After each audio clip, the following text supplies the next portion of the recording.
We've got a pretty healthy agenda tonight, so let's go ahead and get this rolling. Ms. Coakley, will you, well, actually, let me welcome everybody to the committee as a whole meeting for Business Affairs and Administrative for St. Tammany Parish. Ms. Coakley, can you do the roll call? We're not ready yet?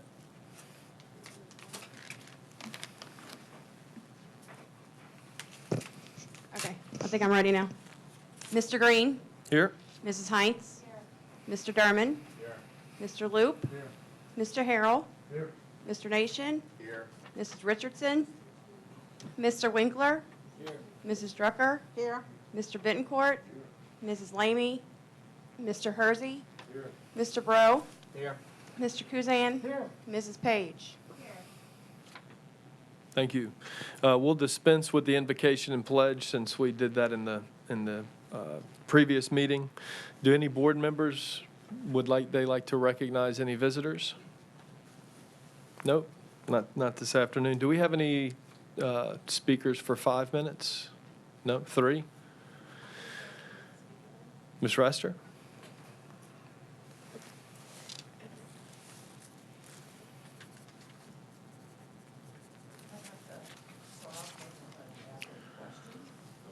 Who can it? Oh, it wasn't on? Okay. On the agenda tonight, item AC. And my first question about it is, who did these policies? Who came up with these changes in policies? I haven't been attending all the meetings, but I've been watching them all, been reading all the minutes and so forth. I never saw a committee formed or anything. Can anybody answer that question? Do you have a specific question on an item on the agenda? Maybe we could wait till we get to that specific No, item? because I wanted to say something before you even get there, that's why. But the first thing I wanted to know was there a committee to recommend changes to these policies? This is the committee. This is the committee where those discussions are had So on who those recommendations. So who instituted the changes, is my question? Staff attorney. The staff, okay. All right. The main reason for asking that is each of you board members did receive an email this afternoon from Rick Franzo, CCST. Don't know if you read it yet. I implore each of you to read it. Whoever made the changes and whatever legal counsel advised on these changes does not know Louisiana public records law. These go in the face of everything to do with public records law. So please, each of you, read up on it yourself. I ask that you send it back to have it looked at again before you wind up in a court of law. Thank you.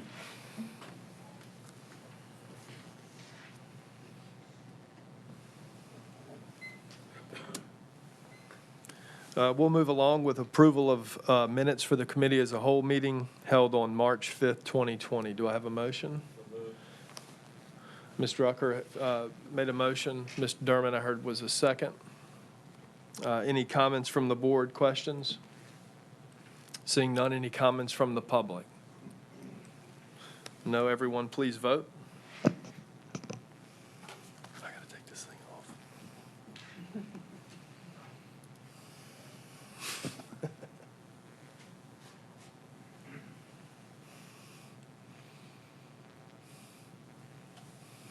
That motion carries with 13 yeas, 0 nays, 0 abstaining. Moving along to the agenda items, consideration of a new school board policy file, GBRIBC, emergency family and medical leave, and emergency paid sick leave, COVID-19 pandemic. Mr. Jabby, would you like to speak to that? Yes, sir. Good evening, board members. With the new Families First Coronavirus Response Act, referred to as FFCRA, that was passed, that regulates emergency paid leave and the expanded Family Medical Leave Act. And that passed, and this policy and this law is in effect from April 1st of this year until December 31 of this year. And so with that, we needed the board to adopt a policy regarding how employees would be paid if they were out due to COVID-19. Whatever the reason it may be, there's 6 reasons in the law that you can check off. Depending on which reason you check determines how you are paid. Some are paid at 100% with a cap, with a cap, a daily rate cap. Some are paid 2/3 of their salary at a cap of a daily rate cap. So what we are asking you to do tonight, this is straight from the law. We're asking you to approve this policy. We've already developed an application form for those people that are having issues that need this type of action, and we're waiting on approval of this before we go ahead and proceed with them. I'll answer any questions you may have. It gets a little complicated on how the pay works, and all of these reasons, you have to have documentation, either from a doctor or from a child care center or whatever it may be, in order to qualify for this. Mr. Nation. I move that we accept this school board policy file EBBD. Mr. Nation makes a motion. Do I have a second? Mr. Betancourt has a second. Any questions from the board? Mr. Betancourt? I heard you say this is temporary, right? As the law is right now, it expires midnight December 31, 2020, this December. So that'll be part of it. If we were to approve this, we would have to come back and Only if they, change this policy or Use your mind. it will go away unless the law is amended or changed and extend the time frame. If so, we would come back to you and let you know. Thank you. Mr. Derman? Thank you, Mr. Green. Mr. Jabby, with this law, does this impact the the employees' sick leave time as far as what they accrue under normal circumstances? It does not. If an employee chooses to use their accrued time, they don't have to apply for this. They get their full pay if they've got accrued leave. If they choose to use this, then they can supplement this to get their full pay.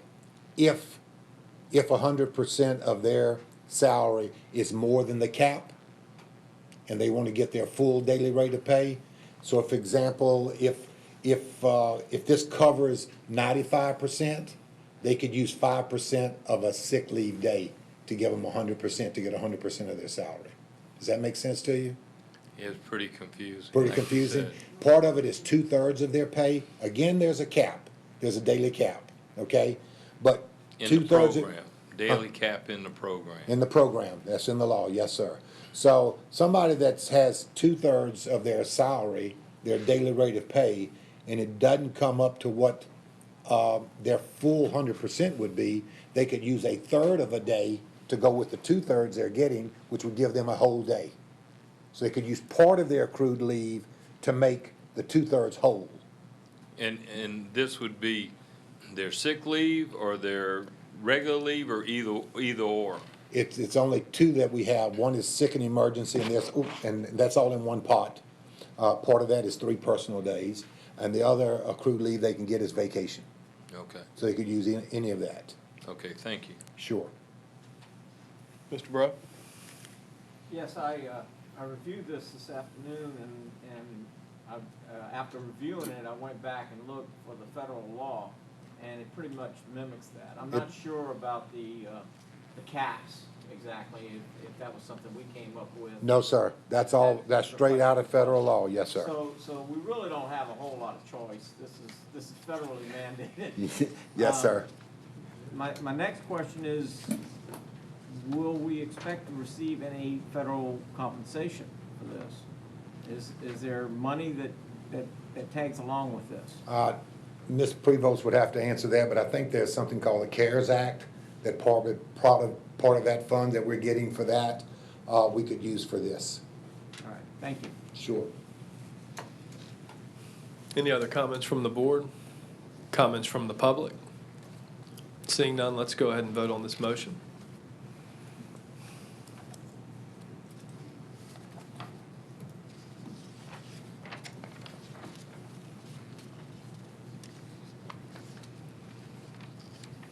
Motion carries 13 yeas, 0 nays. Moving on, item B is consideration of revisions to School Board Policy File EBBD, Emergency Closing of Schools. Mr. Jabbia. Thank you, Mr. Green.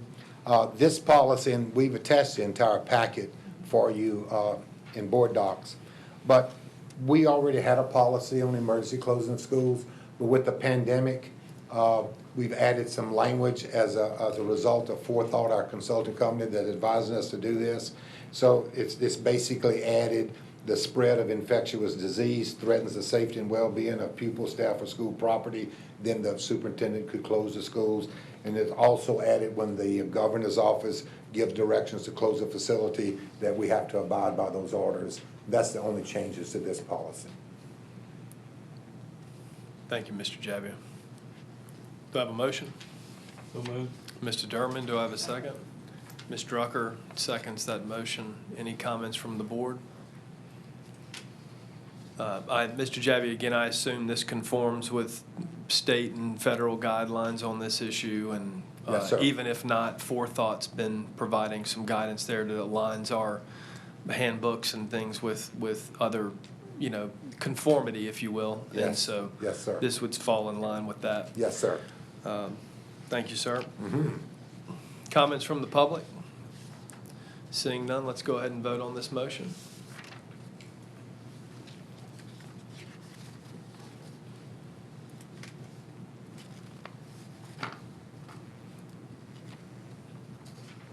Motion carries 13 yeas, 0 nays. Moving along, item C is consideration of revisions to School Board Policy File CG, Administrative Records. Mr. Jabbia. Thank you, Mr. Green. And I failed to point out when I first started that Forethought, of course, does a lot of advising and their recommendations, which you see in these policies. And also I've worked with Ms. Bergeron from David Pittman's office to go through this. We've also contacted other agencies within St. Tammany Parish and in the state and how they set up their regulations and guidelines. So this policy is an accumulation of all of that. A lot of the stuff that you see in the first few pages are just technical language, just changing, not really changing the intent of the policy. It's getting everything in line with the public records law. The part that's really changing for us is where it comes into duplication of records. So copies of school district records may be requested at any time, and then it goes through what the hours that those requests are received.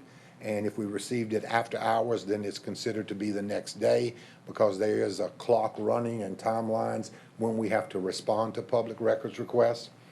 It also calls for that the law says you need the first and last name of the person making the request.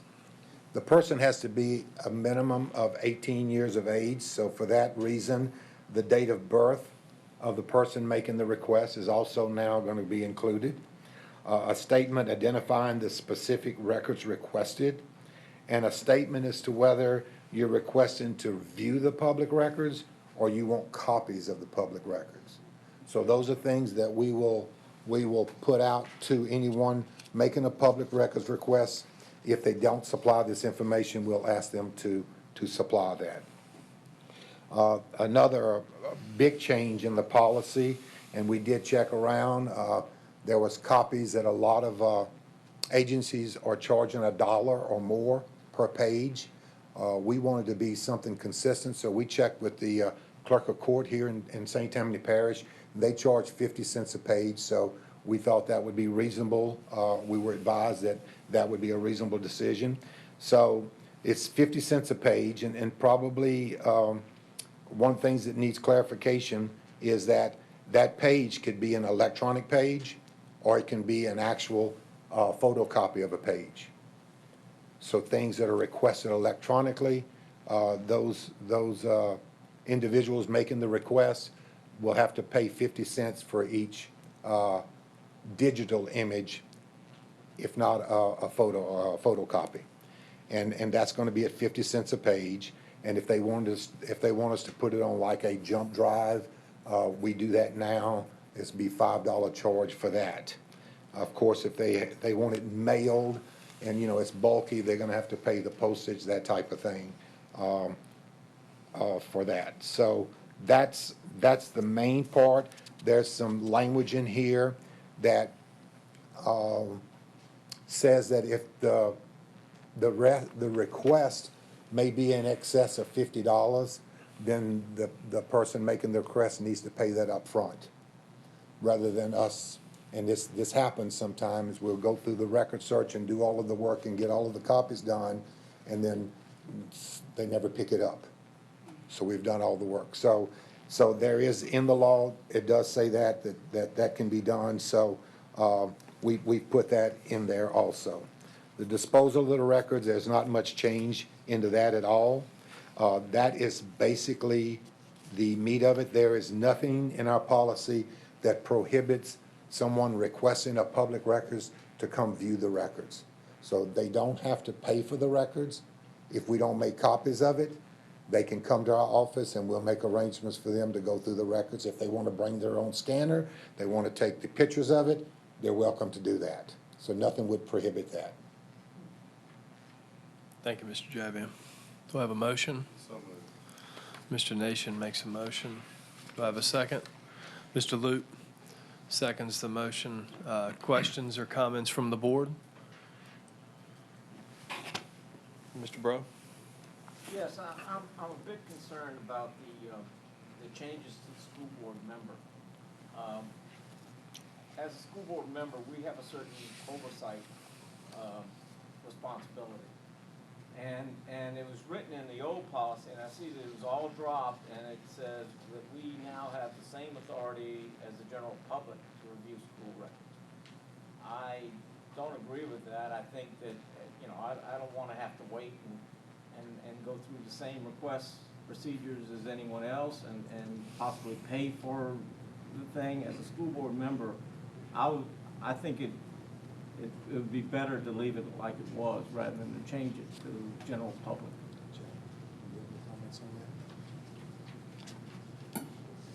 Do you have any comments on that? Is that part of the law?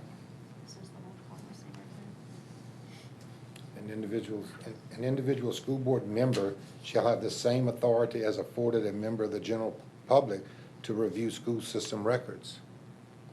So why? Previously, it said a school board member and any other person authorized to written policy of the school board shall have the right to examine any or all records of the school system except school employee records relative to evaluations, observations, formal complaints, and grievances.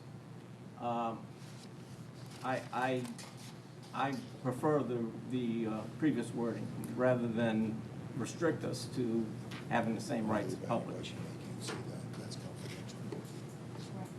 That the evaluations and all that in personal records is confidential. That's thrown out. I understand that. Yeah. That's what the previous policy said, and I'm happy with the previous policy. I don't know why it was stricken and our abilities were reduced to that of the general public. Well, I think that's regarding, you know, records that may not be readily available to you, but you as a board member want them, then you have to go through the same process. Because all the records are public. You as a board member are open to getting any of those. I think as having responsibility for oversight, that we would be exempt from those policies that the general public would have.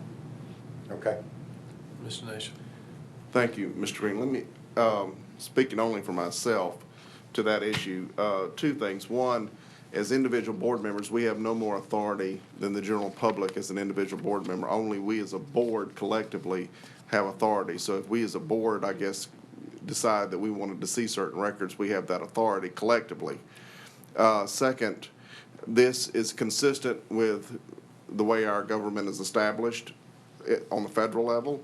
I mean, the legislative branch does not have the authority to go in and just demand, look at records of the executive branch and is, you know, is consistent with the separation of powers, which I think has held this country in good stead for 200 years, so, more than 200 years. So I certainly don't have any issue with, as individual board members, that we have to go through the same process. That's different than us collectively as a board, because individually I have no authority in the oversight of the school, of the administration. Collectively, we do. Individually, I do not. Correct. Ms. Hines? Just kind of piggybacking on that, Mr. Bro, did you notice too that there was a provision for the board to vote, to be able to examine records? Just throwing that in, that I did read that. Mr. Brown? Of course, I saw that. I reject the idea that the whole school board would have to vote on me being, or a member, a school board member, being concerned about something and wanting to investigate it without having to, without prior knowledge of anything that's wrongdoing or whatever, but the ability to go in and look at things and confirm or support their assumptions by being able to look at the records. I'm not trying to accuse anybody of wrongdoing here, but I don't think that it would be beneficial to have to bring something up to the school board where you're not even looking at anything that may be wrongdoing, and get a vote from the entire school board just to look at, hey, I want to see what was spent on this contract. The way it's written now, I would have to go through a public records request. I don't think that's appropriate, and it demolishes our ability to do any oversight. Mr. Kuzan, did you have a comment? The thing that I'd like to say is that the action of one board member subjects the whole board. Mr. Bettencourt? Yeah, through the years that I've been on the board, anytime I've asked for type of information, I've never been, to my knowledge, stonewalled or not been truthful with something. I've had conversations with Mr. Cole, Mr. Javi, other people, and if it's not anything earth-shaking, I've never had a problem getting answers from our school system. Just wanted to point that out. Thank you. Thank you, Mr. Bettencourt. Mr. Bro, did you have a final comment? Yes, I agree with that statement, and that is consistent with what the previous policy had, and I'd like to put it back to the way it was for that particular paragraph. Does it make a difference? So, in regards to parliamentary procedure, do you want to make an amended motion? Certainly. I would like to amend the motion to accept this policy with the exception of that paragraph to remain as it existed previously. Want to read it? Is there a second? Mr. Hersey seconds that motion. Do we have some additional comments there?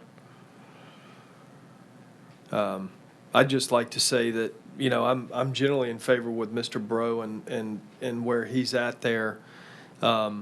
Although I also very much understand where Mr. Bettencourt, if a school board member comes into the school board office and wants to see a record of a construction contract or something like that, you're going to see it, I would imagine, without any specific records request. I think the records request sets a procedure for the general public. That being said, I like the idea of us having oversight, again, to be able to request a record as a general member of the public. So with that being said, I'll take any comments there are from the public. Mr. Nation, you have something to say? Yeah, I mean, just to reiterate what I said earlier, I mean, I certainly hope the committee will reject this motion. As individual board members, we're on the same level as the general public. We do not have oversight as individual board members of the administration. So, and to assert so is goes against Act 1 in Louisiana state law, as well as just the practice of this country for 200-plus years. We have a separation of powers, which is what Act 1 has tried to implement some years ago. And as Mrs. Heinz aptly pointed out, just like the United States Congress, if you want records from the executive branch, you request those formally. To do so otherwise, potentially, I mean, Mr. Bro has a positive spin on this, but there could be a time in the future where a board member with nefarious or political axe to grind against an administration could use that, I would say, in less than not so positive for positive outcomes. So again, as a board, we have an oversight. As individual board members, we do not, and that's something we just have to get used to. We do not have authority as individual board members. Thank you, Mr. Nation. Any final comments from the board? Mr. Bro? Yes, I take exception to the fact that we do not have oversight responsibility. We do set policies, and we are not capable of setting policies without being able to have an open review of records as needed. Now, it's been said a couple of times that we've always been given the records as we need them, and that's perfectly, that's been my experience as well. And I appreciate that, and I hope that would continue. But if we change this document as it's written now, that could change. So you're talking about nefarious board members. Well, what about an administration that is one day hostile to the board members? They could refuse giving any records to us. So by amending this, we're keeping it the way it has worked for years and the way it will continue to work. Thank you. Final comments? Just one final comment. It's called the separation of powers. Mr. Hershey? There is no other power. There's no other like, that's all I want to be.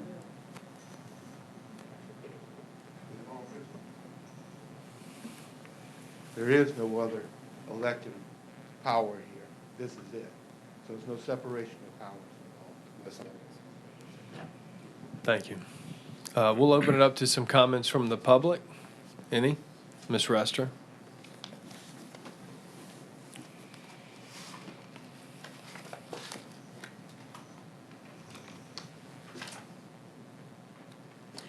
Mr. Bro, what you brought up is one of the things that I brought up, we wanted to bring up also. Wanted to start off by saying, school board responsibilities, Mr. Hersey just said, there is no separation of power. He's correct. The school board responsibilities is to provide for the operation, improvement, and evaluation of a parish public school system, and shall establish general policies in keeping with the needs of the communities of the parish and applicable state laws. This has nothing to do with separation of powers. It has nothing to do with the staff deciding how to write public records law. There's already a law. You have to follow the law. You can't change your policy to reflect something different. This particular part that Mr. Bro brought up about however the school board, upon majority of vote of the total school board membership, shall have the right to examine records, well, that policy usurps your authority as a board member by forcing you to go to the rest of the board for you to do your job. That's ridiculous. That doesn't make sense. There's more in the policy that is not to do with law, okay? You can't pick and choose an agency like the clerk of court's office to decide what's a fair fee. The state has schedules for fees if you want to charge fees. You can't just go out and survey everybody else. You have to follow public record law. This policy is the worst policy I've ever seen. And the legal advice, obviously the person with the legal advice has no clue about public records law. You need to read public records law yourself, each and every one of you. You should be aware of it. As citizens, you should be aware of it, not just as school board members. This whole thing needs to be reviewed, and y'all are just ready to toss it on. Y'all talk about transparency with the community. I don't think any of y'all know what you're even passing here. It's sad, shameful. That's it. Mr. Broom?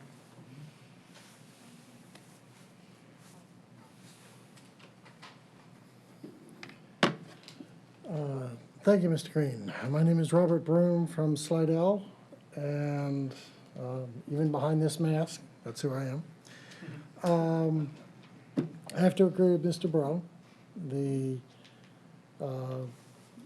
details of who does what, frankly, if it's not broken, why fix it? You have an existing procedure here that's based on your policy, the policy that is currently in place, and it works. It works for you guys. Why change it? What's the point of changing it? That's my main point. I will also agree with some comments, Mr. Hersey. There's no separation of powers here. The power came to the school board. There's no legislative group here. There's only one set of elected officials, and that's you guys. So, yes, I understand the superintendent and the administration has some delegated authorities from the state, but I disagree that that is a separation of powers issue. However, my main point is, if it's not broken, don't try to fix it. Thank you. Ms. Hines? I had two questions for Ms. Bergeron, actually. Ms. Bergeron, was the suggestion for the board requesting a public records like any other individual, and then the caveat that they should go through the voting, is that a forethought suggestion? That suggestion actually came from outside counsel. We consulted with outside counsel who specializes in public records law and representation of public bodies. And so that was a suggestion that came from outside counsel. All right, my second question is to your knowledge, as you know, our board attorney, does the suggested policy meet within the law for public records request? Yes, to my knowledge, it does. And as I stated, we did consult with outside counsel who basically specializes in this area of the law and who assisted in the revisions to the policy. And I have reviewed it as well. We actually went back and made sure that there were a couple of issues that were specifically addressed. The statute does provide that political subdivisions are allowed to establish reasonable fees for the copying of public records. The statute does not distinguish between paper copies versus electronic copies. So we do feel that the proposed policy revisions are in fact consistent with the law. And finally, who was the outside counsel that you consulted with? We consulted with Danny Garrett in Baton Rouge. Thank you.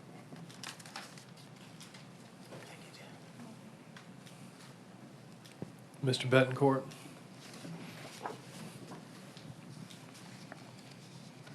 Is this on? Yes. As individual board members, I mean, we have been given a lot of courtesies through the years and stuff, if we've got a question about something. In fact, this superintendent and his staff have bent over backwards. We get more information than we've ever gotten before. Mr. Foltz, they go out of their way to keep us informed as currently as possible with information of all sorts. And no one school board member makes a policy. You may have an idea, and if you can get consensus, it may become a policy when this school board is convened. That's when we have authority. But once you say meeting is adjourned, I'm no different than I'm different from Mrs. Rester, but I mean, I'm no different from the public. We just afforded a lot of courtesies since we are elected school board members. And I don't see a problem with the policy revision myself. Thank you. Mr. Hersey. I don't believe anybody here was referring to the present administration. I think this is about future. Because the present administration, I have a packet in my hand that goes up for me today for information requested, no questions asked. And that's not to reflect on Mr. Foltz or his team in any. Thank you. Thank you. We have an amended motion for consideration of revisions to school board policy file CG, with the amendment being in the second, third to last paragraph of 1 of 5 to basically go back to the original document just in that paragraph. The rest of the provisions have not been debated, and I assume everybody's in agreement with. So as to the amended motion, let's go ahead and vote on that, if you will.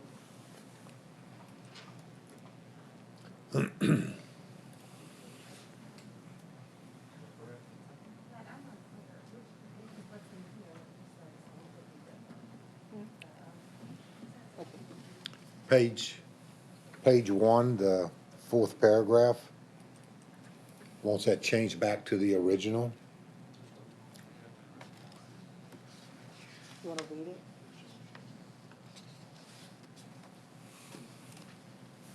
Are you on page 1 of that? Yep. Mr. Green, what I think she's asking for is she's confused. We're voting on the amended motion. Right, we're voting on Mr. Bro's motion to. It does say amended motion. So a vote yay would be to accept Mr. Bro's Right. amended motion. A vote nay would be to reject and then possibly go back to the original motion. Right. Essentially, a vote yes to the amended motion, Ms. Page, would revert that paragraph back to the original. So the things that are redlined would be the policy. Yeah. Clear as mud? I know you're about to vote, Mr. Green, but. Yes, sir. You know, I do want the public to know that there were a number of board members that asked the staff to look at this policy and to come up with proposed changes, which we did. And I trust each and every one of you, but if you go back and allow what Mr. Bro is asking, then you can circumvent the entire policy. If one of your constituents wants something, you can request it and give it to them, and it won't cost them a penny. And they won't have to follow the policy.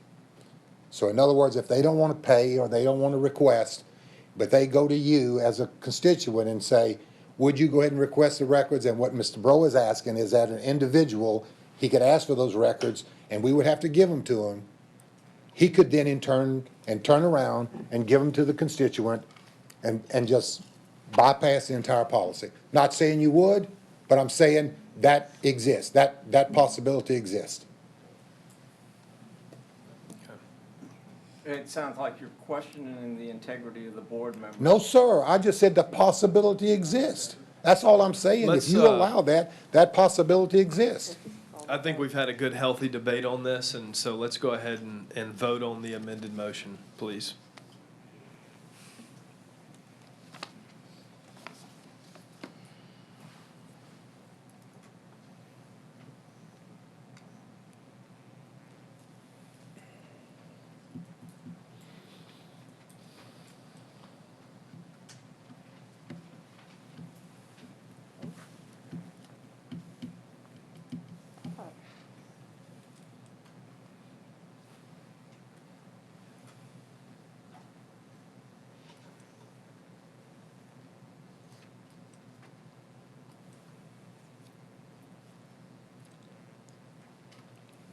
waiting on somebody, Kristen? Okay. So that motion fails, 3 yeas, 9 nays, 1 abstention. So we're back to the original motion. Do we need to revisit that? I mean, not debate, of course, but do we need to approve that original motion? Yes, yes, Okay. Do I sir. have a motion? So move. Mr. Nation?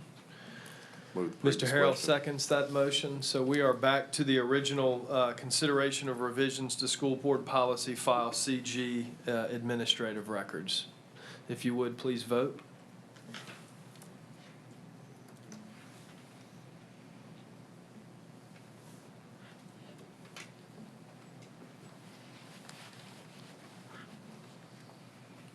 Uh, 11 yeas, 2 nays, so that motion carries. Thank you. Thank you. Moving along, item D, consideration of employee salary scheduled for fiscal year 2020 through 2021. Mr. Jabbia. Yes, sir. Thank you. I think you got the full packet on board docs, salary schedules. We're asking the board to approve these salary schedules as they are with no increase in anybody's salary, no steps, et cetera.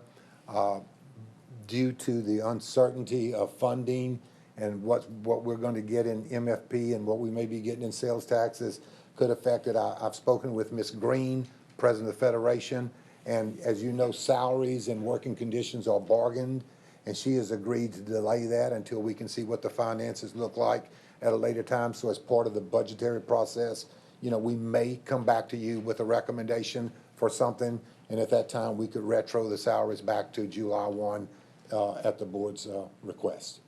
So we're asking you adopt the current salary schedules as they are. Motion by Mr. Derman, second by Ms. Drucker. Do we have some comments from the board? None. Any from the public? Mr. Derman, I'm sorry, missed you.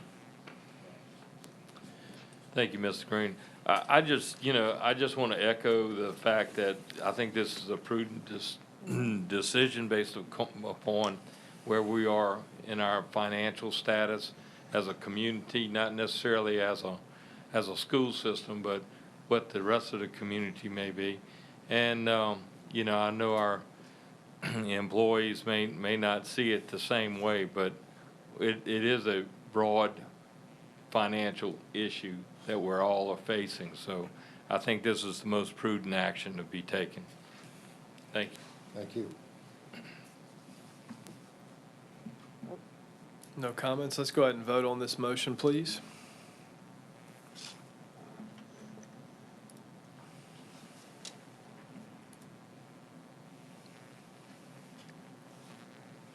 Motion carries 13 yeas, 0 nays.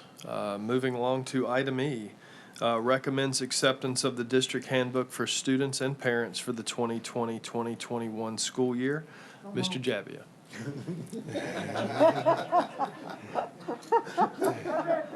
That's fine. Mr. All right, so- Kuzan makes a motion. Do we have a second? Mr. Betancourt has a second. Mr. Jabbia, comments from Mr. Jabbia. I'll go ahead and make the comments, and we got a motion and a second. Just to give you a little history, not history, but the past, what's happened. Wednesday, March 4th, 2020, Mr.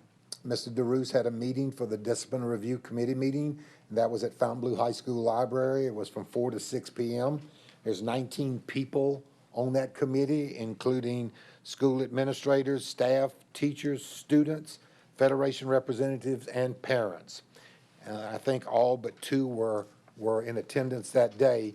And so that out of that committee came some recommendations. The staff and Mr. Foltz has reviewed those, and this is what we're asking for tonight. And I have the packet that was sent to you, and I'll try to go through it page by page so you can see there's not that many changes. But of course, on page 2, we would definitely change the year to 2020-21. And then page 17, student dress code for males. This is probably some of the major changes that were made. Under the part with hair, the length of hair may not fall below the base of a collar or shirt. Hair arranged in a manner detrimental to the performance of normal educational activities will be prohibited. Those two sentences have been struck from the policy. And then we go on to say that hair must be clean and not unusually colored. Sculptured hairstyles that include pictures, symbols, letters, numbers, or hair in curlers, rollers, or accessory teas will not be permitted. And we put that in there because we didn't want to, we want both genders to be treated the same way. So we want to make sure that when parents see this, students see this, males and females are treated the same when it comes to hair. One thing that was added, that male students in grades 9 through 12 may wear a neatly trimmed mustache, beard, or goatee. Under student dress code for females, again, we struck out the first two sentences, and all we have left is hair must be clean and not unusually colored. And then we put sculptured hairstyles that include pictures, symbols, letters, numbers, or hair in curlers, rollers, or accessory teas will not be permitted. If you go to page 21, there's a footnote by possession or use of electronic cigarettes. That's 2-16. That footnote refers to something that I think we told board members that we were trying to work on this, rather than suspending someone on their first offense, that the first offense will result in enrollment and completion of PRIDE program in lieu of suspension. The second offense may result in a court summons. So if the parent and the child is willing to enroll in the PRIDE program, then they would not be suspended as long as they completed those requirements. Now, if they did not complete those requirements, then we would go back to the table with the student. On page 22, we added under acts of misconduct 4-8, which is possession of a taser. And then when we put that in, we had to renumber the other ones so that they were in the correct order. And, ladies and gentlemen, let me see, I think that is it. Those are the changes that the committee came back with recommendations to the superintendent. Thank you, Mr. Jeffy. I'd like to point out one thing, and this it may have to be an amended motion, but if we look at facial hair, the first sentence says male, and Mr. Bro kindly pointed this out, but male students are prohibited from wearing beards or goatees. That's the first sentence. And then the last sentence, the one that's changed, it says male students in grades 9 through 12 may wear a neatly trimmed mustache, beard, or goatee. So we just need to strike that first sentence. We'll strike that, yes, Okay. sir, to make All it right. consistent, yes. Mr. Bro? In addition to that, the second sentence repeats itself. Students may wear neatly trimmed mustaches, and then the third sentence says male students may wear a neatly trimmed mustache. Yeah, there's just So no if we- pork chops or handlebars is what we're saying. Yeah, so if you just extend the butt handlebar styles are prohibited, extend the third sentence to include that. Yeah, that's And drop the other two. that's our error, yeah, we'll Okay. correct that, yes, sir. Thank you. Okay. Mr. Betancourt, saw your hand first. Commend the committee for taking care of the hair issue. I think it's taken care of, as far as the left. Yeah, and I just want to point something out that we did have some nice debate around this issue last year, and the reason that we didn't really move it forward is that it hadn't been vetted through the committee that we had set up originally to discuss this. Correct. And we would have also been changing the policy in the middle of a school year. Correct. Which would have created some confusion. So now we've gone back, done it the appropriate way. The committee's made the recommendation, which included administration, parents, students, teachers. They've all agreed to this, and now we're back and have done this through the appropriate channel. So You thank got you, it. Mr. Javier. Very good explanation. Mr. Kuzan. Thank you. He's called the question. So, and we had a second already. Mr. Hersey, I know you're dying over there. Did we amend it, or is it staying the way it's from the rest of the That's the only question. I would recommend that we approve with that the motion be an amended motion to correct what we discussed. Okay, Mr. Hersey seconds that. And I made the amended motion, so, any comments from the board? I've got one quick comment. Anywhere in here do we reference like pepper spray for weapons and punishment? I'm not sure if we represent, Mike, do you know if we have pepper spray? I don't think we have pepper spray in here. I think we should, just so we don't have any issues. No, that's all be the pork chop. If it's not in here, if you want to vote on that we add in pepper spray and then the appropriate misconduct and appropriate action to be taken, we can do that too. And you'll get a chance to see it next week. We'll have it ready for you for the school board meeting. So what's appropriate parliamentary procedure here? We have 2 amendments to a policy. Can we vote on those together? I think you have to vote on each Can we? one. Or individually? Individually is what our Okay. council is saying. So let's break this down. And actually, after the, I should open it up, but do we have any comments from the public? Oh, I'm sorry. Can you explain the pride thing? Is that, if I'm reading this right, they're breaking the law, they go through pride, and This is not for an electronic cigarette laced with THC now. This is just for a normal cigarette, electronic cigarette. Yeah, just like smoking a cigarette. This, rather than a suspension, this would be an opportunity for them to go through this program.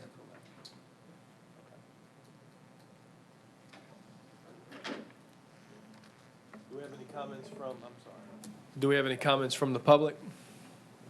Yes, sir, in the back.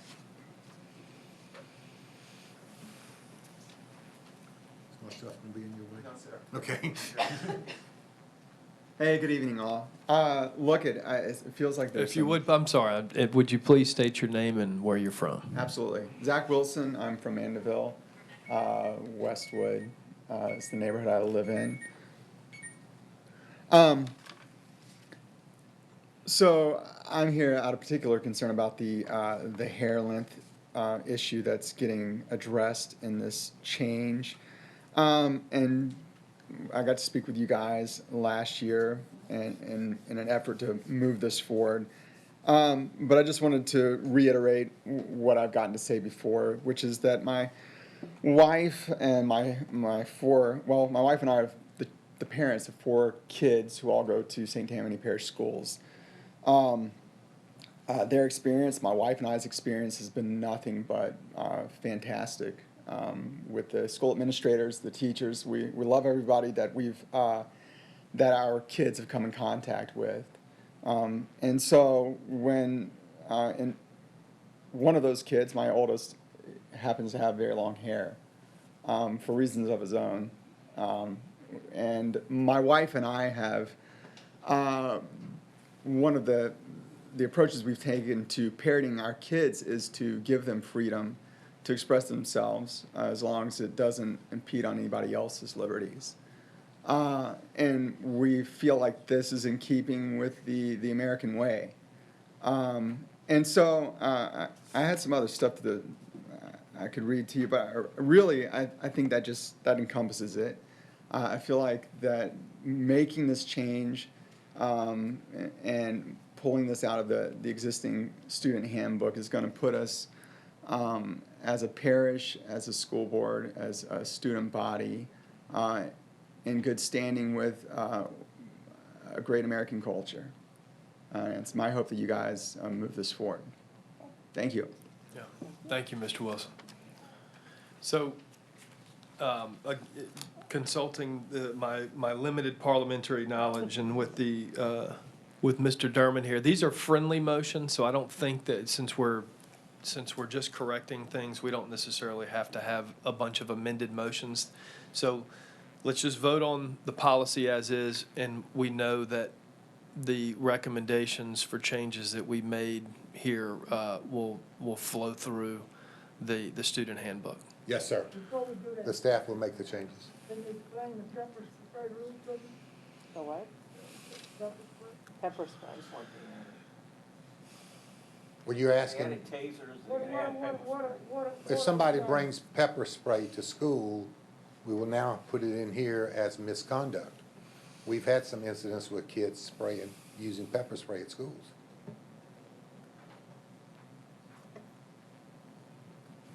Okay. if you'd like, I think it's probably gonna go with Class 4 or Act 4, which if you look at the bottom of those, you have a possible disciplinary action that takes you all the way to a recommendation for expulsion. So it gives us that same leeway as a taser. Thank you, Mike. Good question, thank you. So we have a recommendation, we have a motion and a second. Let's go ahead and vote, please.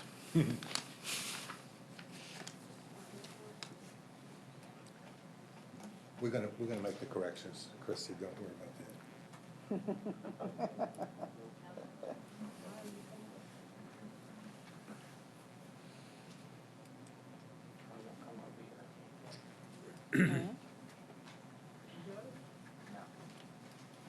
Oh, yes, I do. You got it? I had to go back to board's office because I was looking at.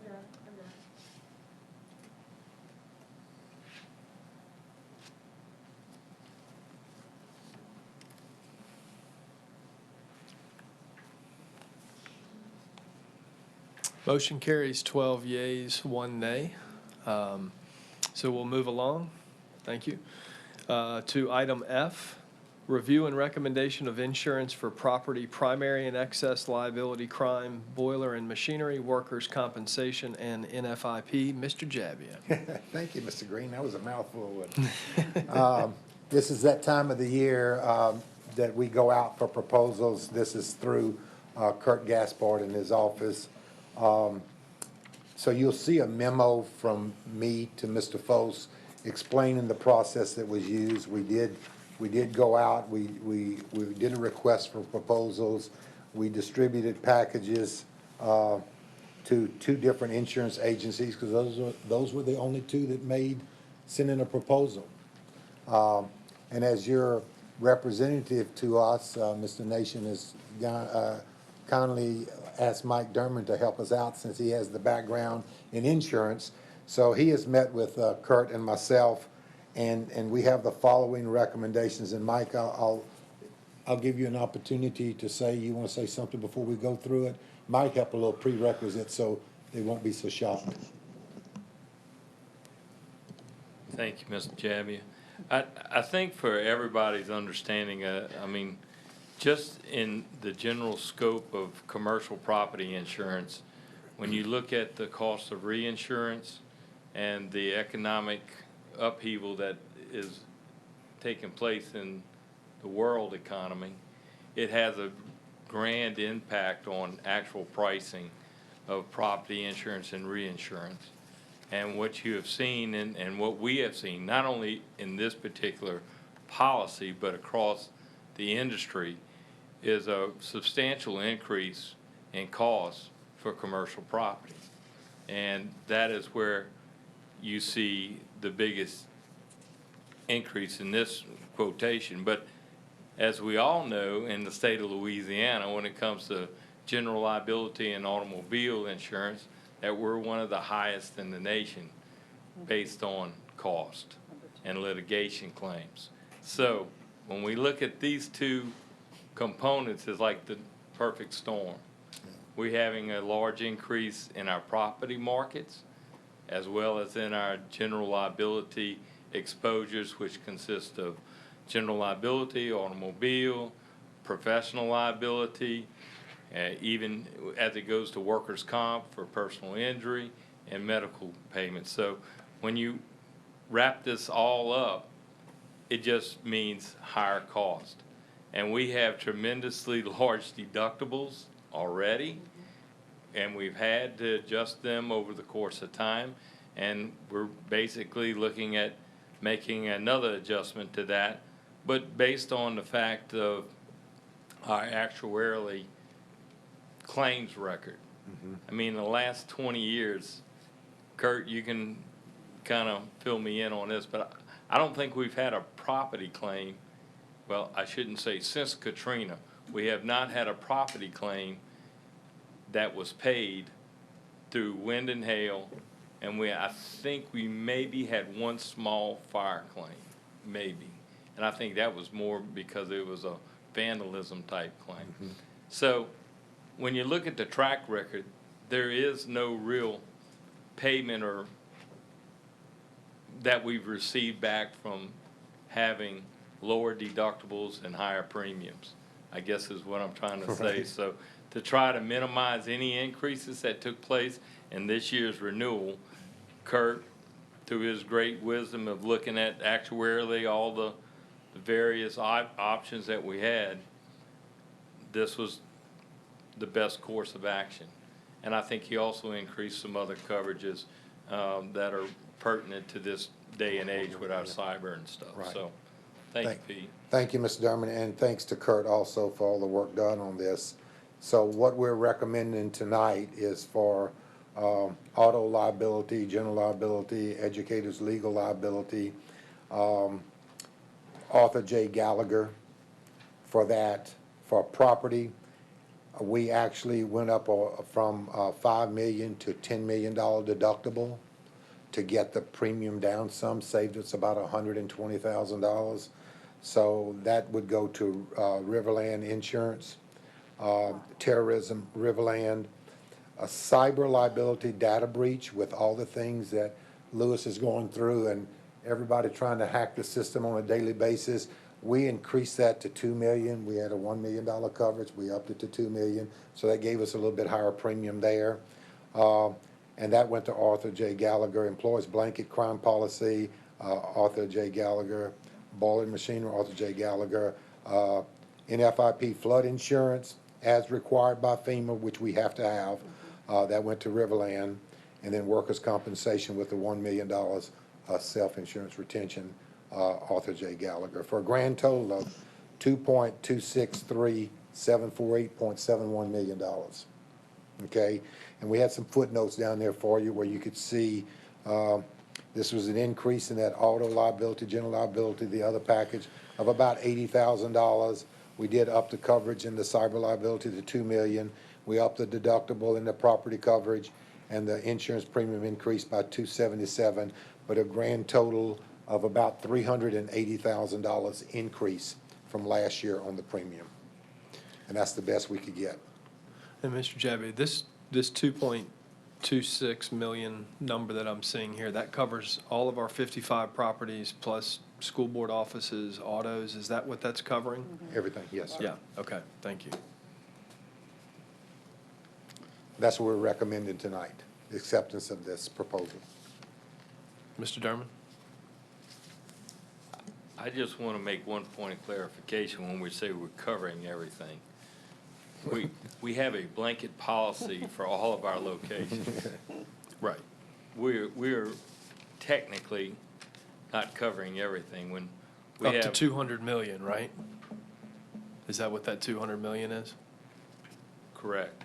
Yeah. For fire and vandalism and other coverage, but when it comes to wind and hail, we have a restriction amount of coverage, which is $10 million, which actually meets what the federal government makes us under the obtain and maintain clause for participation in FEMA.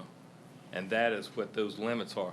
And that's the only amount we can actually buy. We can't even get, Kurt, am I correct, on the windstorm hurricane coverage? 10 million is the maximum we can obtain.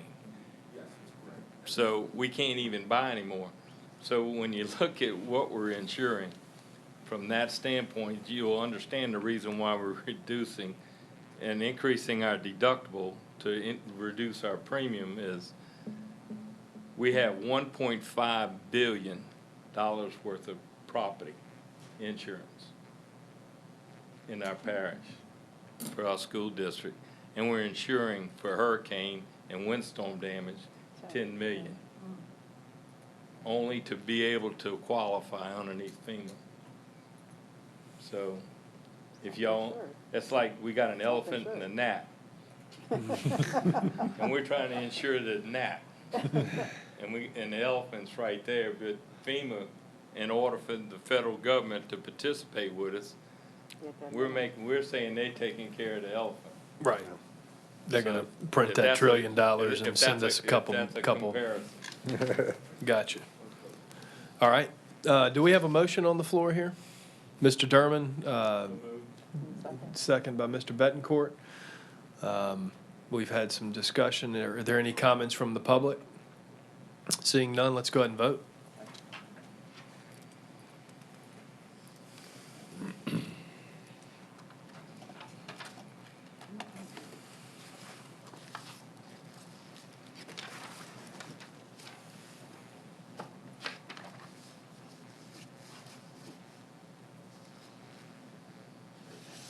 Motion carries 13 yeas, no nays, no abstentions. Moving along, Mr. Jabby, those legs gonna hold up, man? Yes, sir. All Yes, right, sir. let's I'm go. good. Monthly maintenance report. Yeah, Mr. Gottschall is here. The information's in your, on board docs. If you have any questions, Wade is here. Any questions? Mr. Dertman? No questions, but, just a comment, traditionally during these times, our maintenance guys really perform well in miracles almost, and, I know it's been a tough time for everybody, but we appreciate their efforts and what they do. Thank you, sir. Thank you. Monthly risk management report. Mr. Gaspard is here, if you have any questions. Mr. Trucker?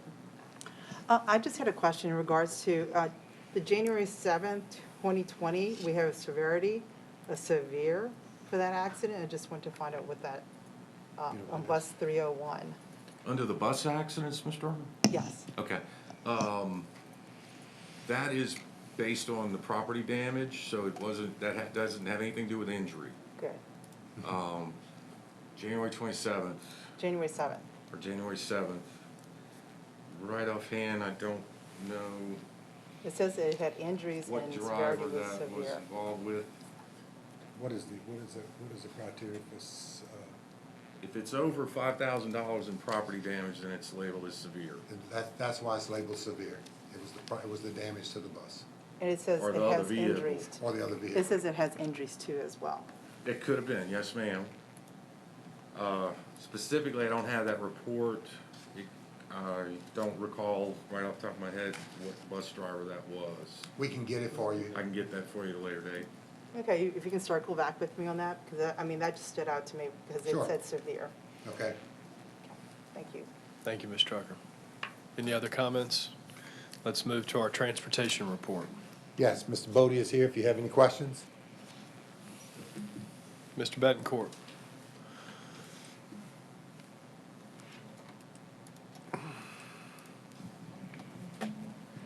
Are any buses actually being used of late through this shutdown and stuff?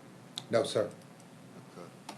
That's, probably got a real good, accident report then, no accidents. For April and May, we're like spotless. We have zero. Fantastic. Unless George hit one of them in the parking lot. Maybe our insurance will go down there. Yeah, I hope so. Did we get any of that premium rebate that's going around?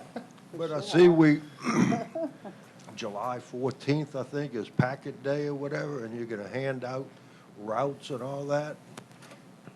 But last I heard, we're not even sure like how many students are gonna be allowed on buses if and when we start the school year and all. We're just so- proceeding with our normal process and the routes that the bus drivers have, and we'll have to redo we'll have to make adjustments. Okay. Yes, All right, sir. thank you. Sure. Thank you, Mr. George. Betancourt. Any other comments on the transportation report? Any questions from Mr. Bodie? Seeing none, our administrative update. Thank you. Let me just go through a few things here, give you a little update of what's been going on the past few months.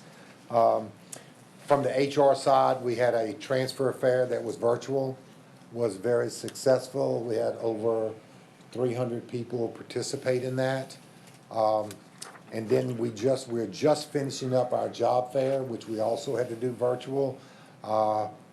I think I told some of you that I've never gone through a year where I didn't get some complaints. I haven't gotten any complaints. So we may do virtual from here on. I don't know. It just depends. So all of that is good. Our principals work very hard on that. They set up Zoom conferences or FaceTime or whatever it takes to talk with the individuals. And that seems to be working out real good. We started our reentry program back into our offices on May the 26th. And that has gone extremely well. Our principals, our administrators are currently, while they're working, doing the screening of all individuals reporting to the schools. Now, understand that the only people that were in our schools after May 26 were those people who had an extended program. They worked more than 181 days. So there was no teachers, no paras in the building. We're talking about guidance counselors or psychologists or social workers or technology resource teachers, custodians. Those are the people that are in the building. And of course, this office with all of our staff. And it has gone extremely well. We take temperature every morning of everybody that enters. We ask a series of 3 questions. So far, we may have had one, but most of them have not had any problems with this. We give a wristband to show that we've been screened for that day. So in case we have to leave the building, we can come in and then the receptionist can see that we have been screened, so we don't need to be screened again. So that's worked real good. We're wearing our mask in the building whenever we're in commons area. We get in our office and 6 foot distance, we take our masks off. Other than that, we wear those around the schools, so around the building. So all of that has been going real good. With our school food service, a little update on that. The grab and go meals that someone mentioned, I think Ms. Reston mentioned earlier, was just a tremendous success. We served over 1 million meals, and with the help of board members and PTA and volunteers, we were able to get these meals out to a lot of people that could not come out. So all of that went good through, and this went on through May 22nd, which would have been the last day of school. So we did carry it on we had some of our own employees and then to vendors, and carried it on for that entire time. The maintenance and custodial department, as Mike was saying, has been working extremely hard. The custodians in the schools and buildings, have been cleaning, waxing, disinfecting, that type of thing. And our maintenance department has been dealing with all kind of things. They dealt with a little wind damage or a little tornado that hit close to Mr. Nation's house over by Mandeville Elementary. Did a little damage, but they were able to get all that cleaned up and going.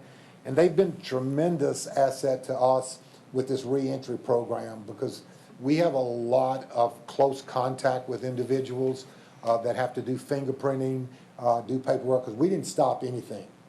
Let me just tell you right now, nobody missed a paycheck. Nobody missed anything dealing with insurance.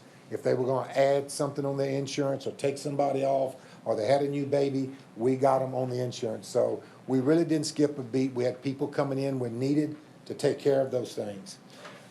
Maintenance, when we decided this reentry program, they came and talked to us, and you've seen them, these plexiglass shields, the sneeze guards they call. They put them in the places where we needed them here, and now they're working with our schools so they can have stuff in place when school opens. So they've been working real hard on that, and as always, they do a tremendous job. And I think that is all of my update. From the administrative side, we've just been on top of things.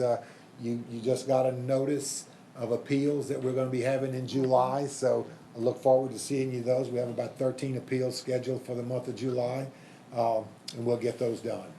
And I'll answer any questions if you have regarding HR or administration. Ms. Drucker? Pete. I don't know what happened to that bus, I'm sorry. The bus is gone. Okay. No, I do have a question. I know we had some flooding around here. You had mentioned about, in Old Mandeville, we had the tornadoes over there. Also in Madisonville, we had some flooding too. So Very I just good, wanted to yes. find out, I understand one of my schools, Madisonville Elementary, had received some water. We were very fortunate that it wasn't a whole lot and it was isolated. Can you report to me the extent of the damage? Yeah, I spoke with Ms. Hickman yesterday. All the carpet's been pulled up, the sheetrock work has been done. I think everything's trying to dry out. And then we're going to be replacing the carpet and repairing the sheetrock and getting that all fixed up. So right now, she's got everything in the center of the office and kind of working around so maintenance can do what they need to do. But we're proceeding. That shouldn't be much longer. And I just wanted to commend, it worked out really well. I mean, between Candace and with central office, and then Mr. Kosei too, I mean, it was Johnny on the spot, working together, Yes. getting it knocked out, getting things pulled and dried out. So, and then all all of the new construction across the street. So, I mean, we've got a lot going on, but I really Yes. appreciate the administration working with my principal to get that done. No problem. Thank you. Thank you. And thanks to Mr. Kosei. He's Mhm. he's kind of the background, but he gets all the work done. Any other questions? That Thank you, Mr. concludes our Jamie. update. Thank you. Thank you. Can I sit down now? You can. Thank you. Let me ask Ms. Tipton to join us at the podium to run us through our construction agenda. Yes, sir. Thank you, Mr. Green. We have a few substantial completions this evening. We recommend acceptance of Folsom Junior High School classroom wing and breezeway roofing as substantially complete, subject to the architect's recommendations, submission of all regulatory requirements, and approval of Superintendent Folse, STPSB project number R0068. Do I have Mr. Loop makes a motion, second? Ms. Hines seconds the motion. Any comments, questions from the board? Any from the public? Seeing none, let's vote.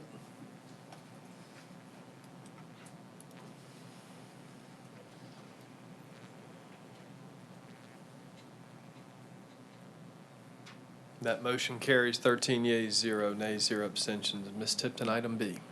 Yes, sir. We recommend acceptance of Sixth Ward Elementary School 100 wing roofing as substantially complete, subject to the architect's recommendations, submission of all regulatory requirements, and approval of Superintendent Folse, STPSB project number R0079.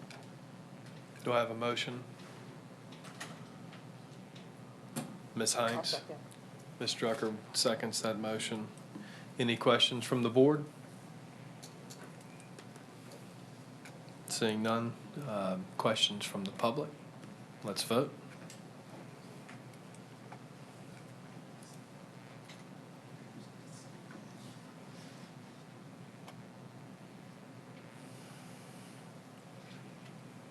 That motion carries 13 yeas, 0 nays, 0 abstentions. Item C. We recommend acceptance of Slidell Junior High School roofing Phase 2 as substantially complete, subject to architect's recommendations, submission of all regulatory requirements, and approval of Superintendent Folse, STPSB project number R0081. I move we accept the recommendation. Mr. Bro makes a motion. Mr. Kuzan seconds. Any questions from the board? From the public? Let's vote.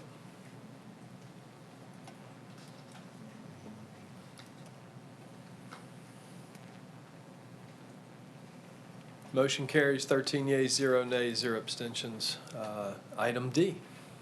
And we recommend acceptance of Slidell High School track resurfacing as substantially complete, subject to architect's recommendations, submission of all regulatory requirements, and approval of Superintendent Folse, STPSB project number P0240. Thank you. I move we accept the recommendation.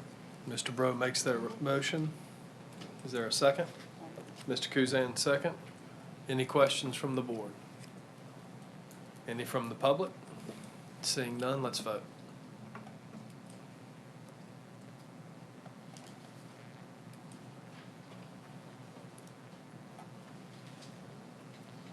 Have you got yours up? It's not popping up.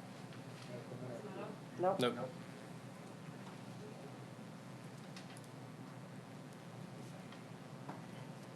There it is.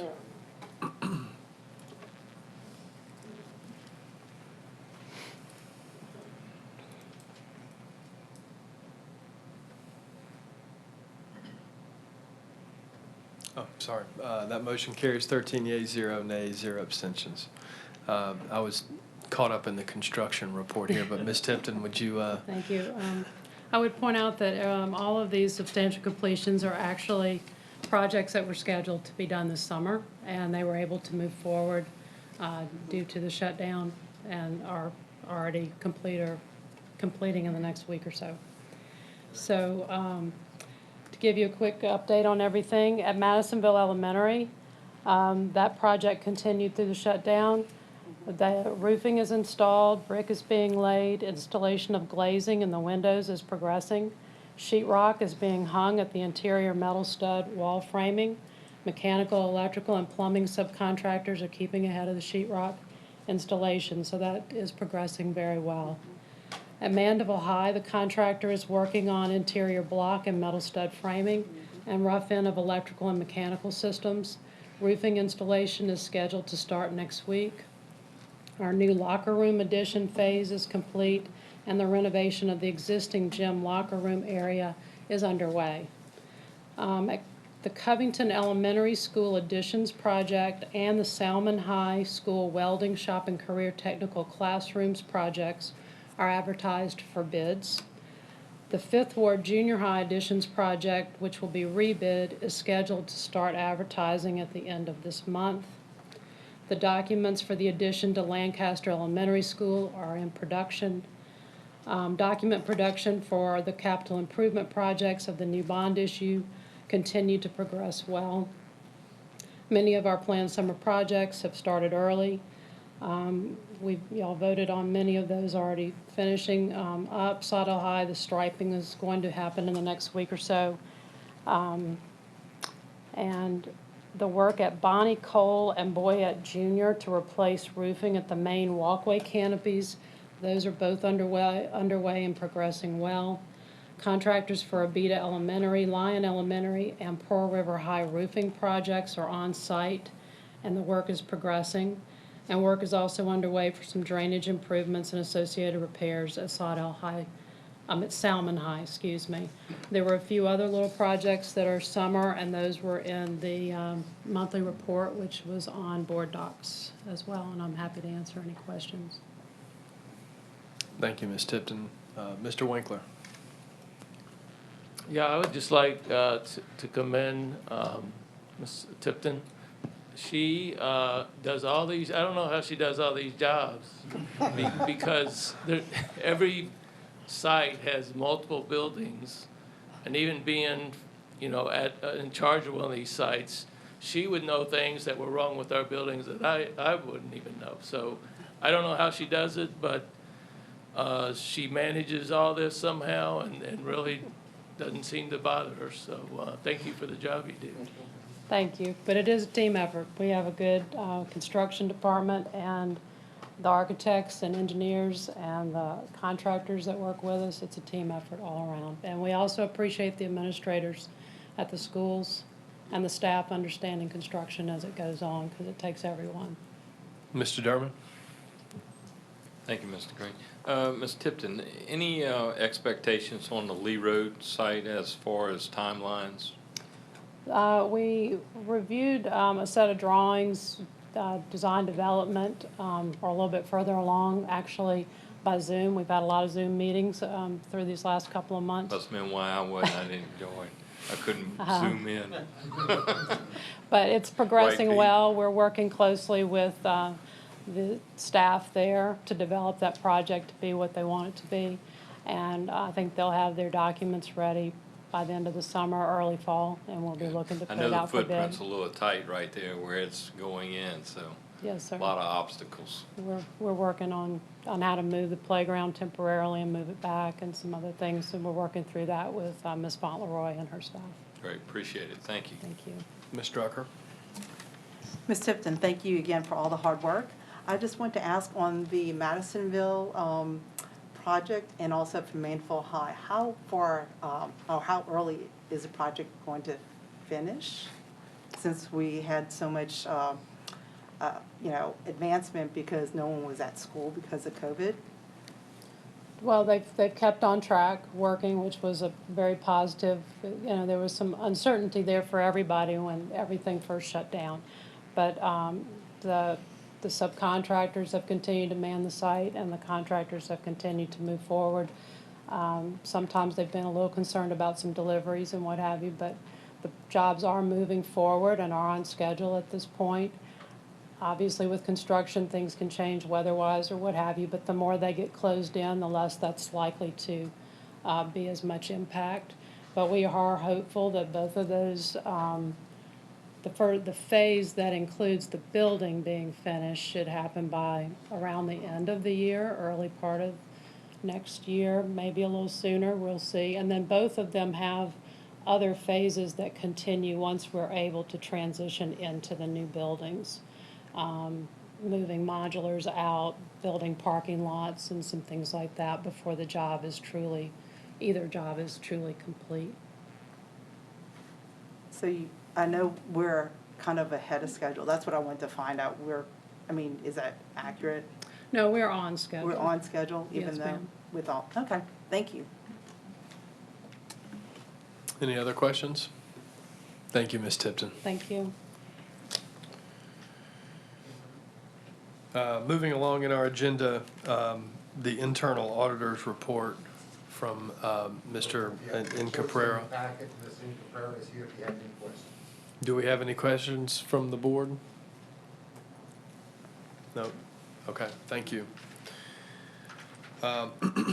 Moving along, business affairs, item A is to consider and take action with respect to adopting a resolution giving preliminary approval to the issuance of general obligation school refunding bonds of St. Tammany Parish-wide School District Number 12 of the Parish of St. Tammany, State of Louisiana.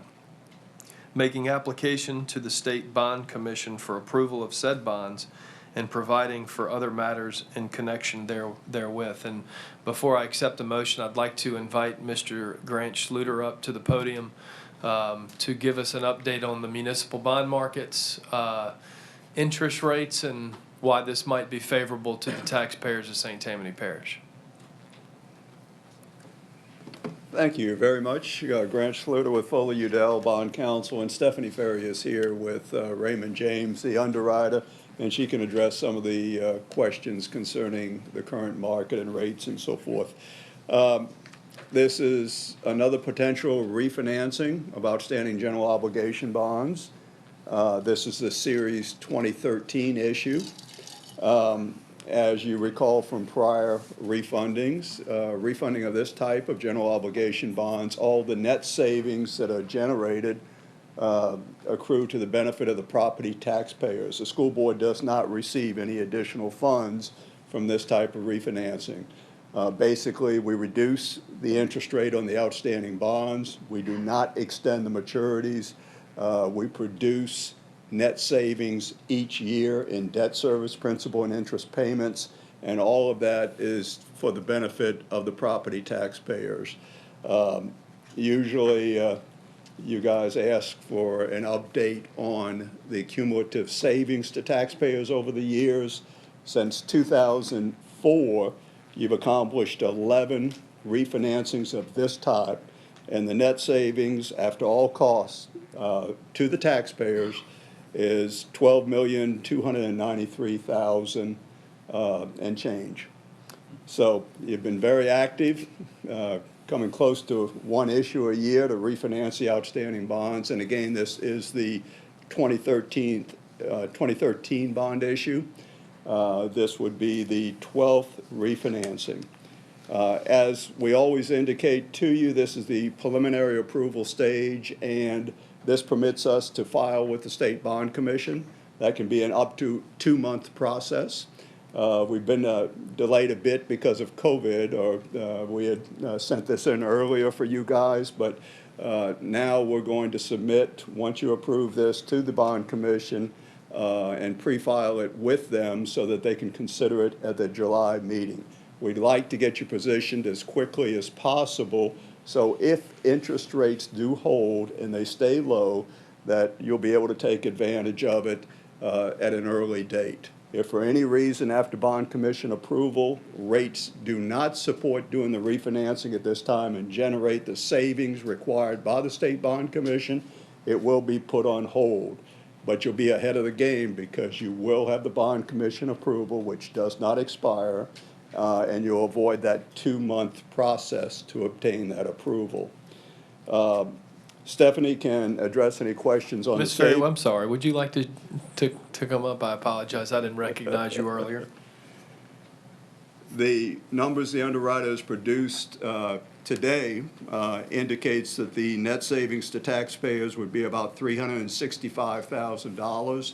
That is a level that is in accordance with the State Bond Commission guidelines for refundings of this type. And that's why we're bringing this to you now, because with preliminary approval, we can submit a financing plan to the Bond Commission that meets their requirements.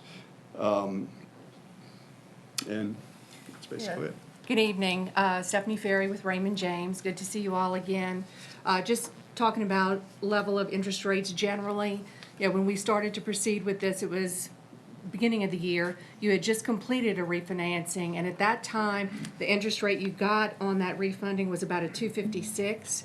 As of rates today, or yesterday, what we're projecting is rates closer to the neighborhood of a 225. So rates are even lower than when you did the refinance in January. So we are, as you've watched on the news, at historically low interest rate levels. So we're hoping that we're able to get there in time to be able to lock the savings in for you. And the interest rate being replaced on those bonds being refunded?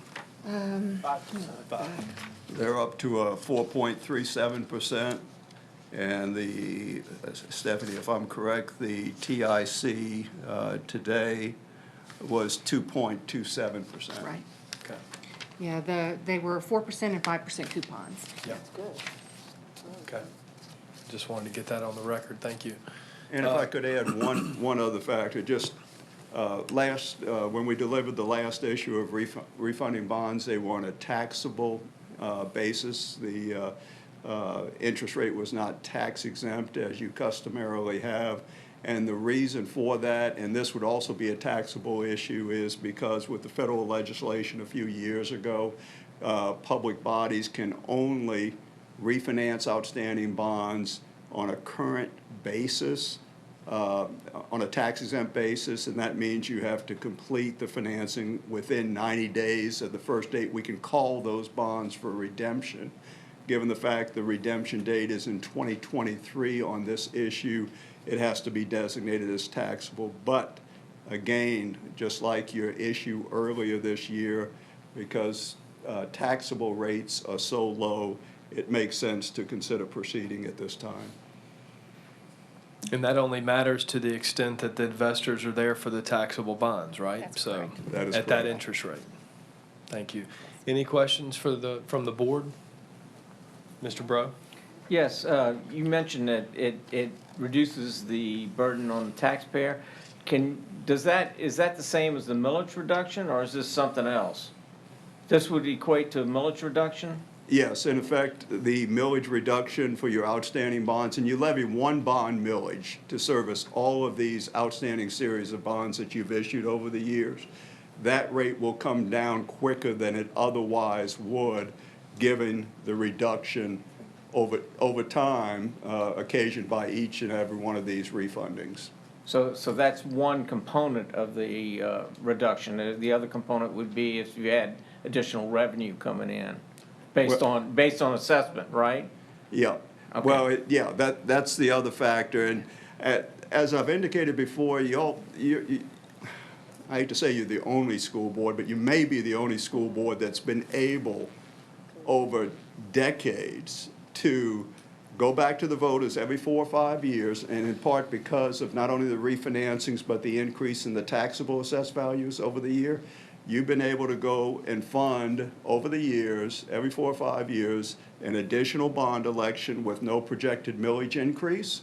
But not only that, you've actually reduced the bond millage consistently while still providing major capital funds to maintain your system. And this has been going on for decades. It's truly a great success story. God bless St. Tammany Parish. Thank you, Mr. Sluter and Ms. Ferry. I move to accept. Mr. Bro makes the motion. Do I have a second? Ms. Heinz makes a second. Any final questions from the board? Any from the public? If not, let's go ahead and vote.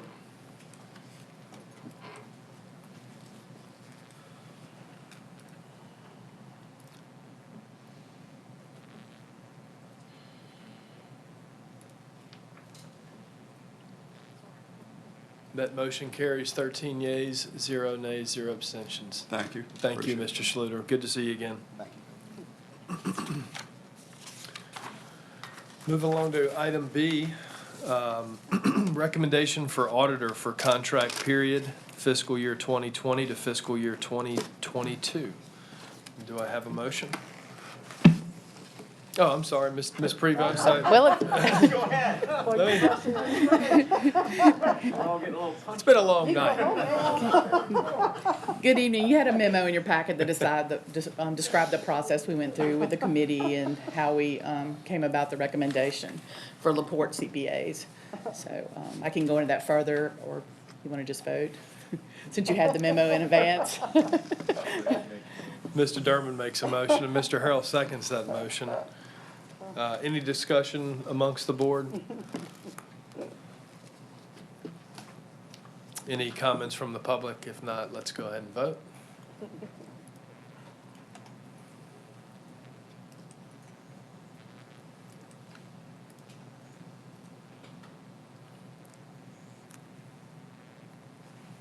That motion carries 13 yeas, 0 nays, 0 abstentions.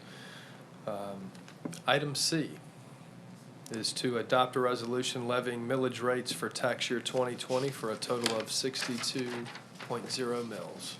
Ms. Prevost? All right, you were sent 2 documents electronically, one being a resolution to levy the Avalon millage rate for tax year 2020 at a total of 62 mils. The other document was a breakdown of the rollback that would occur due to reassessment, which I'll go into a little bit. The proposed general fund millages are set at 46.2 with this resolution.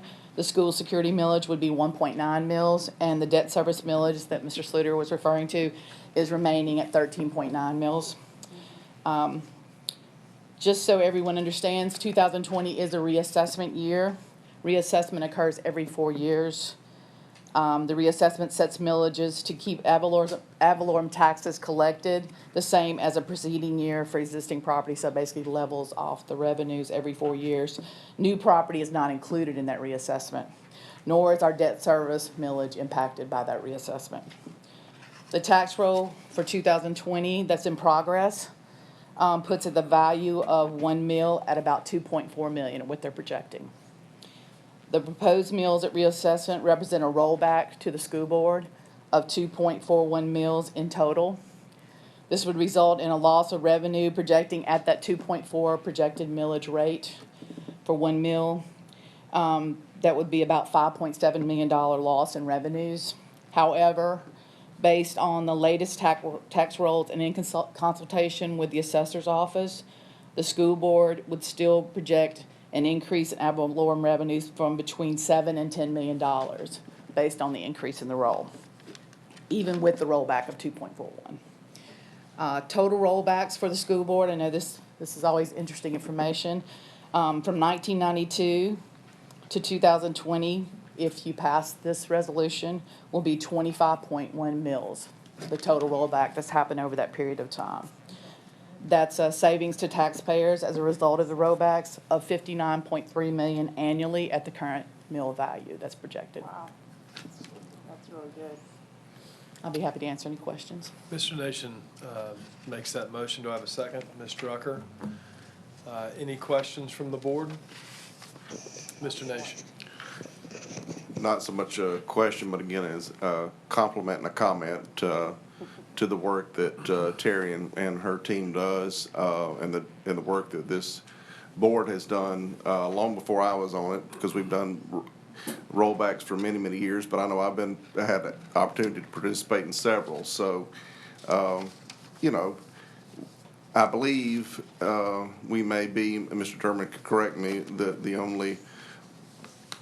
maybe the only agency or governmental agency in St. Tammany Parish that actually consistently rolls back its millages. So, but whether that's true or not, the fact is we do it, and that's what matters. So, and it's thanks to you and your team and the work that you all do. So, Mr.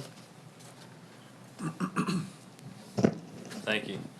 Mr. Nation, I'd like to believe that anyhow, whether it's true or not. You take credit when you can. absolutely. I guess what we're doing is rolling back our millage that does not impact our bond fund money, but it's just basically our operational funds, is that correct? Correct. The debt service millage is not affected by reassessment. It's set at the millage amount that will cover, and Grant could address this better than I, but to cover our existing debt and project it into the future. So that's going to remain the same for this year, but potentially in the future, as he was saying, we may have to roll back on that millage. But that's all based on your debt capacity. Right. I guess this may be a question for Mr. Foltz from a standpoint of, we just had Crystal Ball come through here last weekend, but do you have any idea what our enrollment may be looking like moving forward for this coming school year? I mean, I know it's pretty sketchy with everything going on. I project it to be consistent with our previous years. What it'll exactly look like, who it will like, but the total number of enrollment, I believe, will be consistent. Yeah, I'm just concerned if we get more than influx, then this is pretty much in our operational money. And, I'm all in favor of rolling back, I really am, but this is one of the times you kind of, For the additional you're enrollment concerned. covered by the MFP from that part of it, the numbers that come with that. If the enrollment goes up, the MFP goes up as well. right, which is only half of basically our funding, so we would have to offset that, which we probably have reserves in order to cover that if we did have a larger amount of influx of students. We're still going to be up, though. I think that's the good news. Okay. They're projecting a lot of new properties, so at a minimum, they think we'll be up 7 million, even with this rollback.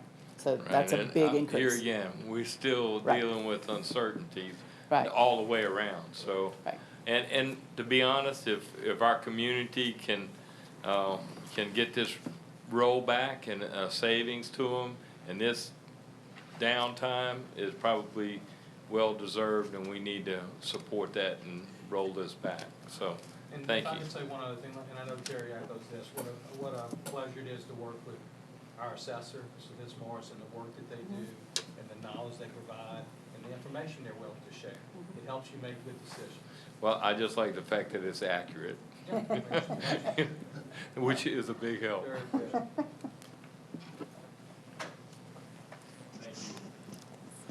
Thank you. Any other comments for questions for Ms. Prevost? If not, let's go ahead and vote, please.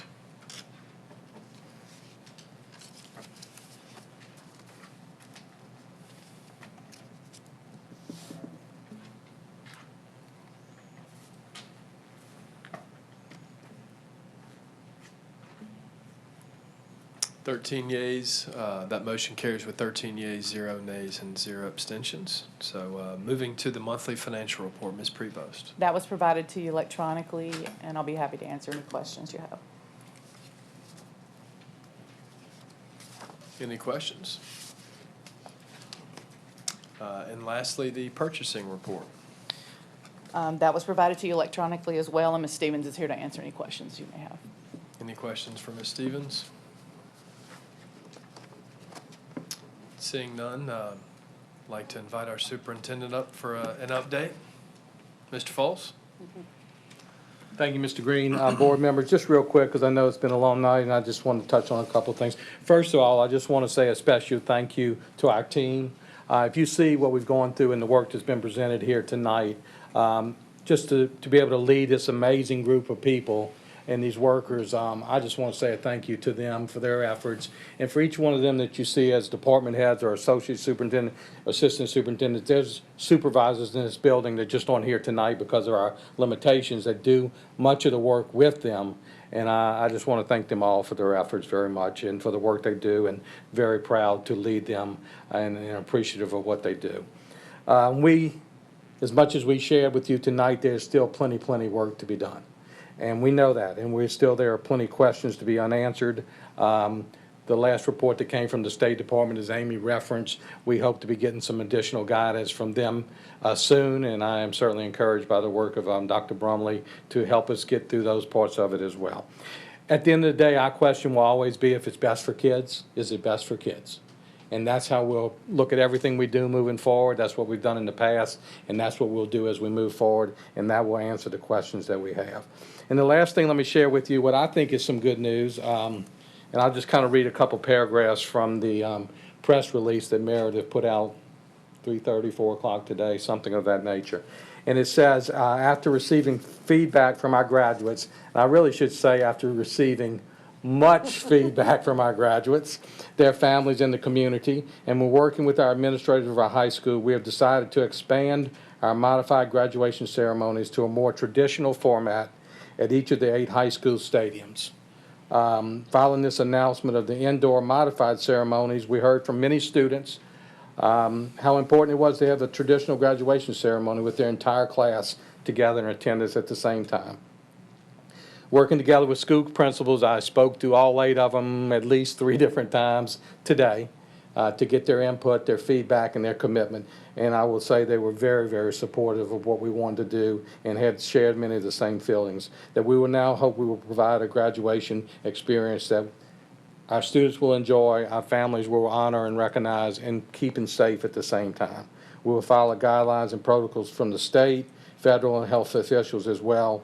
And another exciting part of this now, we will have the capabilities in our stadiums to live video stream our graduations, much like we do at Southeastern. So we'll have our YouTube channel, we have our website channel, and so we will also be able to do that so that in the school system Facebook, so that anyone that couldn't come or doesn't have enough tickets for their family or could not be there for health reasons of their own, they will be able to watch the ceremony live. And as I've told you many times through the years, receive much positive feedback from family members that are out of town or couldn't come that get to watch the ceremony live. There's something about watching something live, and certainly that will be able to do that again as well. So I'm really excited about that. It's something that's grown into a lot of good feedback.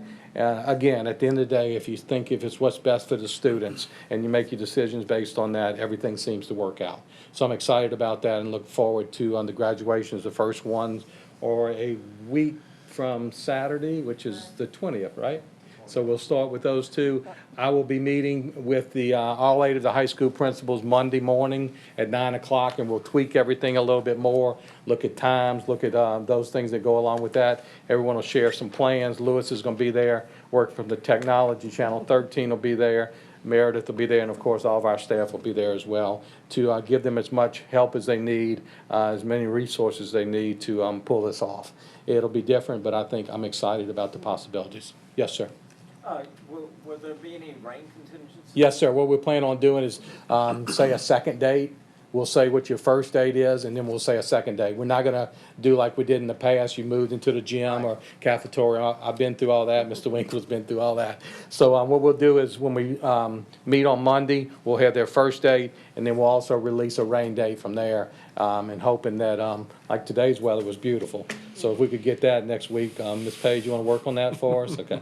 All right. I know we got 2 moms that are parents of seniors, and they've been very helpful to me. I've touched base with them through the process, and I appreciate their support as well as a board member, as well as a mom. And we know how important it is for our students to have the family connection for their graduations. Good? Thank you, Mr. All right. Foles. Thank you. I just want to say on behalf of the board, just the sincerest of gratitude and appreciation for you and the entire team at Central Office for what you guys have been doing. These are unprecedented times, and it's very fluid. Every day presents new challenges and changes to a lot of different things, and so we appreciate all that you're doing and all that your staff and administration's doing. In closing, I'd like to turn it over to Mr. Nation for any announcements from the board president. Thank you, Mr. Green. Just a couple of announcements. The regular board meeting is next Thursday, June 18th at 7 p.m. We are planning to have a group photo, which we've not done this year, following the June 18th meeting. And please remember to check board doc handouts for meeting notices and other important information. Thank you. Thank you, Mr. Nation. And with no further business, this meeting is adjourned.